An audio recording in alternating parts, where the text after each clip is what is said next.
Hi, hi, everybody. It's Kristena West with Kristena West Art, and welcome to the first night of Holy Nights.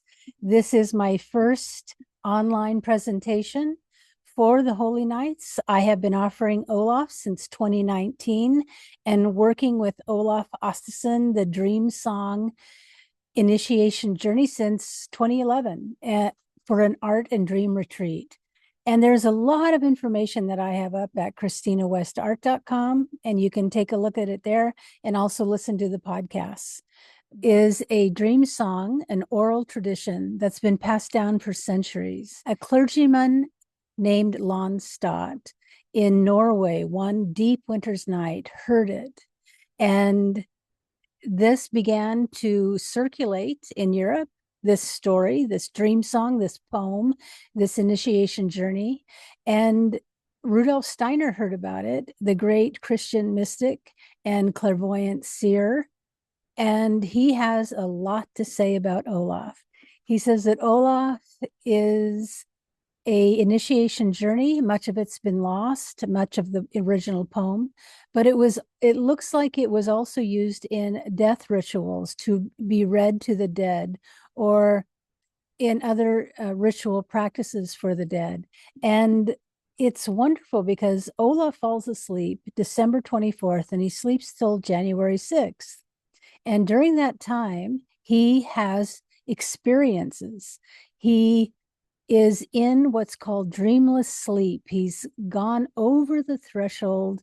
After he goes to sleep, he's gone over the threshold and he has trials. And these trials of his soul is to offer this poem up for people to read to their loved ones who have crossed over, because it's actually like the Tibetan Book of the Dead. You can, which is read for 40 days and 40 nights for the dead, to help them cross over. So what the human being does is they create a bridge of gratitude and love in their heart.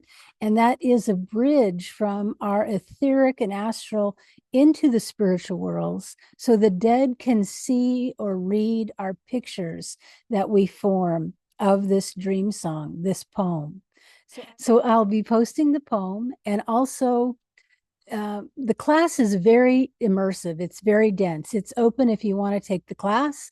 But if you haven't heard of Olaf, I decided this year to do a very brief 12 Holy Nights journey for the world, so people can understand what it's like to work with a dream song poem or an initiation journey, and how it evolves into an art and dream retreat. So this is the intro, which will be a little longer because many people don't know who Olaf Asteson is and what it is and what the richness and treasure that lies within it. And many people have taken this over the years, from Norway to the Philippines to I'm trying to remember everything. And it's so rich for someone to do work with this poem, to write in their journal every night, to see what the zodiac sign is for the first day, read what the virtue is, what is the first thing that happens to Olaf on December 24th. And that is actually that he falls asleep. And as you know, I'm a professional artist, and I'm also a professional dream teacher. I've been teaching dream work all my life based on my father, who studied Rudolf Steiner, his dream methodology. So I have classes on esoteric dream work, which you can take if you're interested. And Olaf is really based on dreaming, because every night you're going to go to sleep through these 12 holy nights, and you have an opportunity to wake up with Olaf, or to take the poem of Olaf into your sleep, into your heart, and ponder it and make a little art every day of the zodiac sign, of the virtue, of what Olaf's doing. And I'll be showing my art in this video along the way through these holy nights. How do we begin?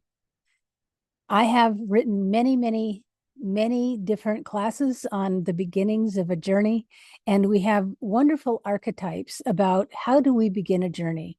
We have the first one that many of us grew up with is the Wizard of Oz, that Dorothy a tornado comes, hits the house is taken up into the skies, and she's taken over the rainbow into another world. And this is exactly what happens to Olaf.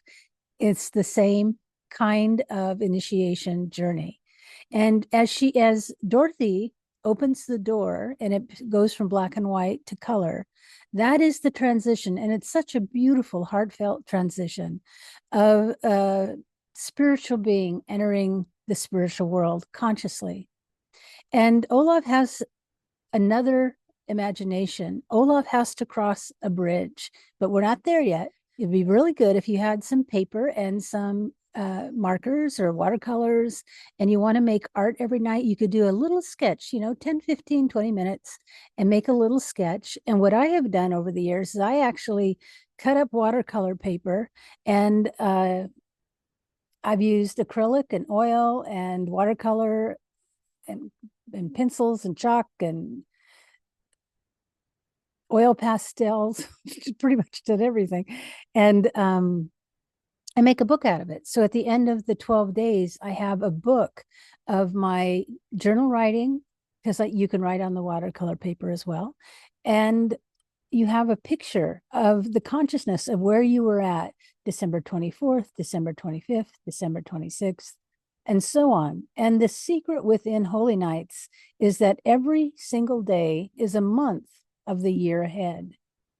So you're tying up this year, 2024, but you're also planting seeds for 2025 through these 12, 13 Holy Nights. And the 13 Holy Nights is a deep, deep esoteric secret. And it's usually kept hidden, and that will probably be kept hidden here as well. But know that it's there, and it has something to offer all of us deep in our hearts.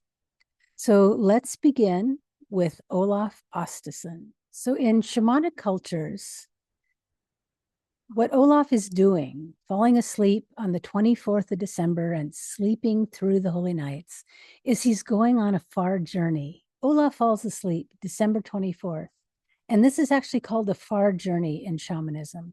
He journeys far into the spiritual worlds, deep, deep, deep. And he undergoes trials. And these trials are the same trials that every single human being, you and I, shall go through after we die. It's called Kamaloka. It's also called the realm of the hungry ghost in Tibetan Buddhism. And it also could be called hell in Christian terminology, which really means the purification of the soul so it can go on to higher realms. But so these are trials, and these trials have to be undergone by every soul who crosses over. And Rudolf Steiner brought Reading to the Dead, who are waiting for us to give them some spiritual pictures, which it's like corn to them. It's like spiritual corn, manna. It is, when we read the poem to the dead, when we think about the dead and we read that poem, which is so beautiful, over the threshold every night. The poem's divided into 12 parts for Holy Nights, but every night you have the opportunity and the invitation to read the poem to your loved ones over the threshold. And you can make little notes about that to yourself in your journal, and also create a little art. And when you make a piece of art in a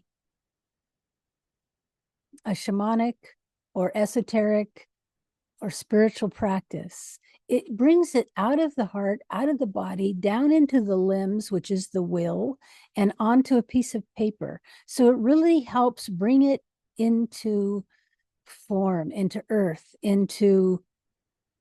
through your body, through your heart, through your thinking, feeling, and willing, into a material, piece of paper. But it's far more than that, because you're working with the spiritual world, spiritually, with a deeply esoteric poem of the hero's journey as Olaf undergoes these trials, and he overcomes them, of course, so we know that. Nonetheless, let's begin with Olaf. How do you begin a journey? And we have another archetype, Bilbo Baggins, a knock on the door, a secret sigil is carved into his door that only the dwarves and the elves and the little folk can read. And that is another beautiful entry into a deeply wonderful adventure. And then we have Alice down the rabbit hole, where she follows the rabbit, which is also an elemental being and one of the great tricksters in many cultural creation myths. And she falls down the rabbit hole. Sense of time, space, and gravity start changing. And that's the same thing that happens when you cross the threshold into the spiritual world. Things start changing. Your consciousness is changed. And she lands into a different world, Alice in Wonderland. And wonder is a wonderful way to start Olaf. And I'm going to go ahead and add some pictures, and happy winter solstice. And let's start following Olaf Asteson. And remember, when you go to sleep at night, you have the poem you can read, take it over the threshold, and start your adventures with Olaf Asteson and company. Many people all over the world do this every year for Holy Nights. So welcome to the company.